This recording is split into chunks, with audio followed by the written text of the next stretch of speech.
Ugh, finally. How many miles does a guy have to walk to buy a nightstand in this place? Huh? What's this?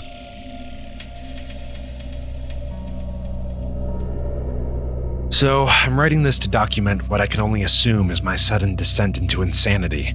I can't possibly be that bad a navigator, and yet, as I write this, I've been trapped in IKEA for 2 days. I haven't seen another person in the entire time I've been here. I thought it was a prank at first. Turn the place into a maze, get all the people out, and see how long it takes me to get lost. Then everyone has a good old laugh. Realized that wasn't the case when I tried to backtrack. Everything had changed, so I ended up lost. Instead of the exit, it was just row after row of bookcases. So, I'm trapped in IKEA. Sounds like the setup for a bad joke. The lights went out at 10.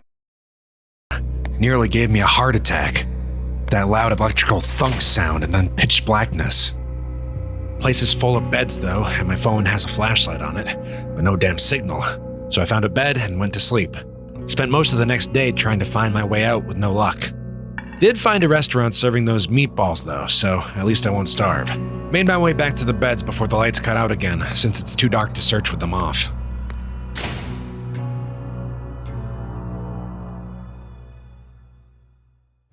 It's 9:10 a.m. now. The lights came back on a little while ago. I'm sure I've searched the entire area around where I came in now, and the exit obviously isn't here, so I'm going to pick a direction and hope for the best. Day 3 of my magical IKEA mystery adventure. If I wasn't sure that there was something seriously weird about this place before, I am now.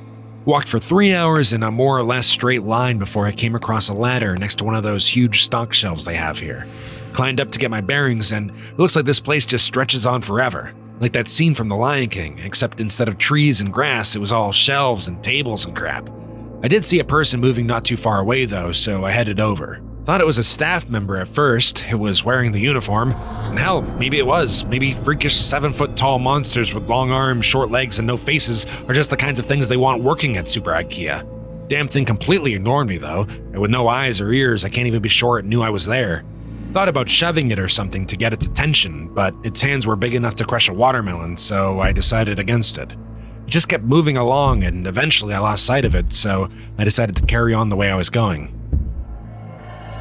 Anyway, no comfy bed for me tonight. Looks like I've entered the improbably hard and pointy table section of the store.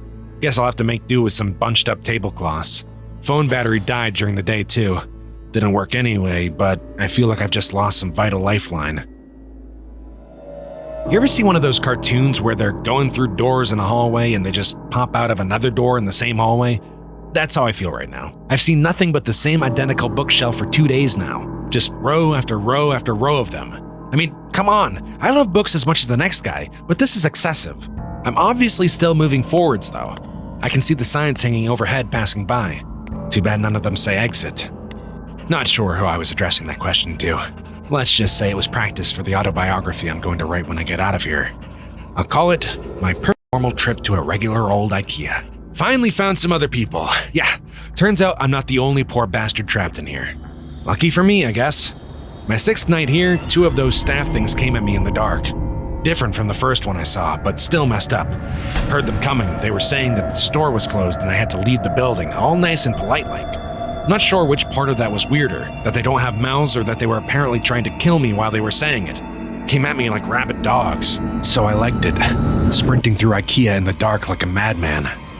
I saw it when I cleared another stand of those giant stock shelves, all lit up with torches and floodlights.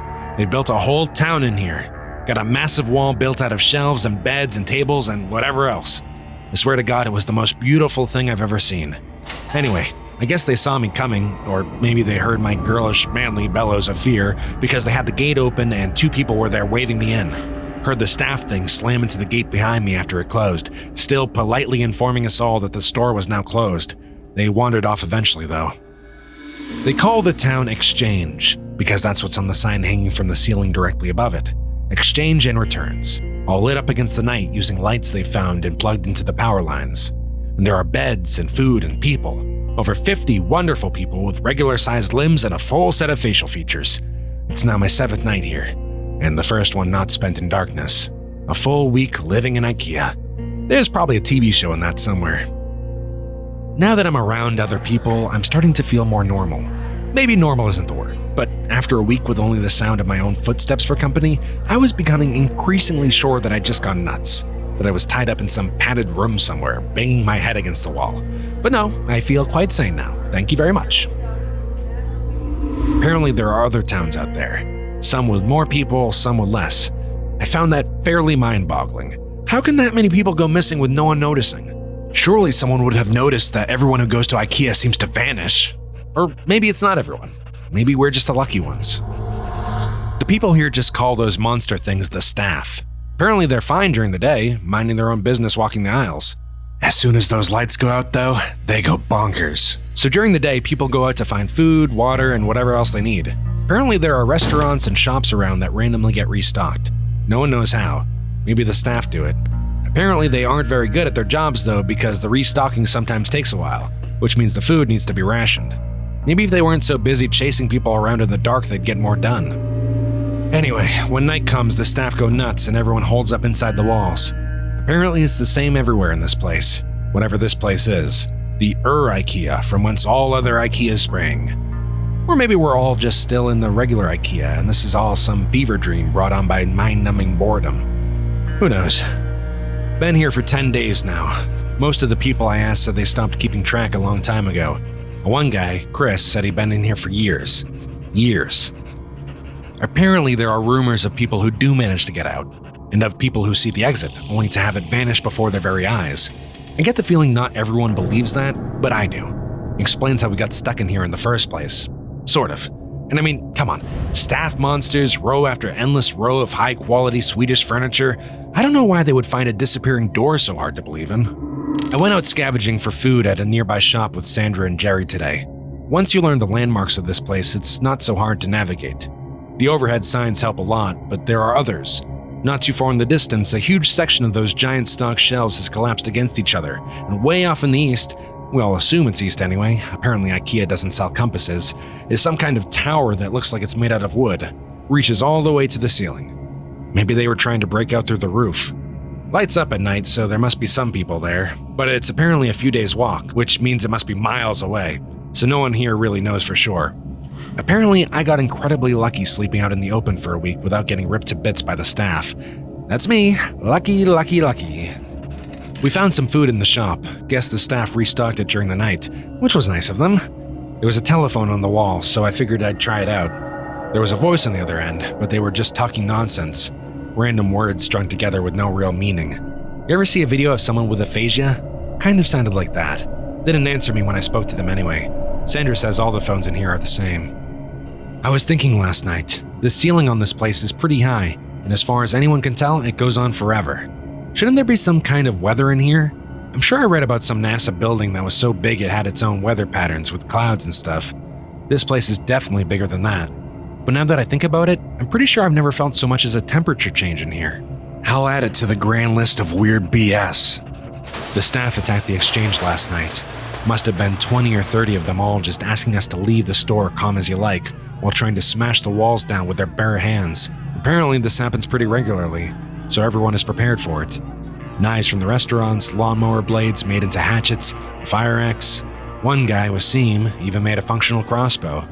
Anyway, the walls have holes in them, which I hadn't noticed before, specifically so we can stab out at the staff when they attack. Took a couple of them down myself. They don't seem to bleed, which is weird, but they go down as easy as a regular person once you start sticking holes in them. We had to haul the bodies away in the morning. Apparently the dead ones will attract more during the night, so we had to get them away from exchange. We have a couple of those trolley things they use to move big boxes around, so we loaded them up and took them over to pickup. Apparently people just name everything in here after whatever sign is hanging overhead. Pickup was grisly. There were hundreds, maybe thousands of dead staff all piled up. There was no smell, which was a blessing.